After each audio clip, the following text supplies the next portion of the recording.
lowest, ano yun? Lowest point. Lowest point. Lowest point mo sa buhay. Oh, Okay. Diba? Ayun, lowest point sa buhay. What's like? Parang ganun. Nung, Anong pakiramdam? natanong na ba kita kung umabot ka ng rock bottom? Ata. Kasi ako, umabot talaga akong rock bottom. Ano yung rock bottom? Rock bottom yun yung medyo delikado yung stage na yun kasi ang sunod na rock bottom basically pinaka nasa dulo ka na nun. Nasa baba ka na nun rock bottom. Depression. Ang medyo delikado nun, kaya delikado yun kasi ang sunod na nun, suicide na yung sunod nun last na yun Yes. Pero buti, nung nandun ako, wala talaga akong isip ng suicide. Never ako nag-isip ng ganun Never ako nag-isip ng ganun. Pero nung nandun ako sa pinakababang ganun, ang maganda lang nun tol. Sabi kasi nila, game drop to pag umabot ka dun sa rock bottom, syempre nasa baba ka na. Wala ka nang ibang makita, nasa pinakababa ka na So no choice ka kundi tumingin sa taas. Sir. So ngayon, makikita mo na okay lang pala ang lahat Nasa rock bottom ka na, okay pa rin So kahit anong makita mo sa taas nun, masaya na siya tignan ba? Nagigess mo? Yep. Like kunyari, makalakad ka lang sa damuhan. Parang ibang tao nga, di nakakapaglakad sa damuhan Kasi nakakulong sila. Tagal na nilang di nakakaapak sa damuhan. Nagigess mo?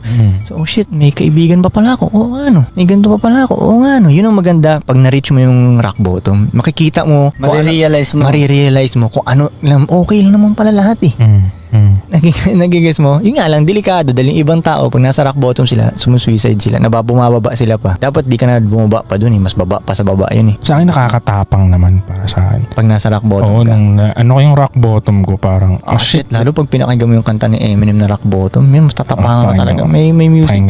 May title siyang ganun tungkol sa rock bottom. Pero yun, naisip ko parang nakakatapang siya kasi na-realize ko na naranasan ko na yung rock bottom na ganun tapos parang kaya ko naman pala Parang yung rock bottom na yun, ito na yun. Parang di naman pala ako mamamatay. Wala namang pain masyado. I mean, so nung after ko marating yun, parang kaya ko na tuloy lumaban ngayon sa business na all out na wala akong pake kahit ma-zero ako, kahit ma-negative pa. Kasi umabot ka na dun sa pinaka-fuck up na shit galing na ako sa wala akong pera. Galing na ako dun Kaya ko na mabuhay ngayon na ilaglag mo ako sa kahit wala akong damit. Alam mo yun, parang ganun yung mindset na kahit iwan mo ako dyan, wala akong damit, walang kahit ano. Naranasan ko na yun. Kaya pag nakikita ako ng mga tao na parang masaya lang ako lagi kasi naranasan ko yung pinaka-shit sa lahat ng shit. Kaya para sa akin, lahat to masaya na to. Yes, anything above rock bottom, masaya na yun. Kahit konting angat mo very well appreciated na yun. Yun, ma-appreciate mo talaga yung lahat ng shit. Lahat ng shit. Kahit gumising ka lang sa umaga, holy shit, buhay pa ako. Alam mo yun? Ako yung gising na walang kailangan, hindi ko kailangan gumising dahil dahil meron akong boss or whatever. Yun, sobrang thankful na ako dun Gigising ako according to my will kung kailan ko gusto.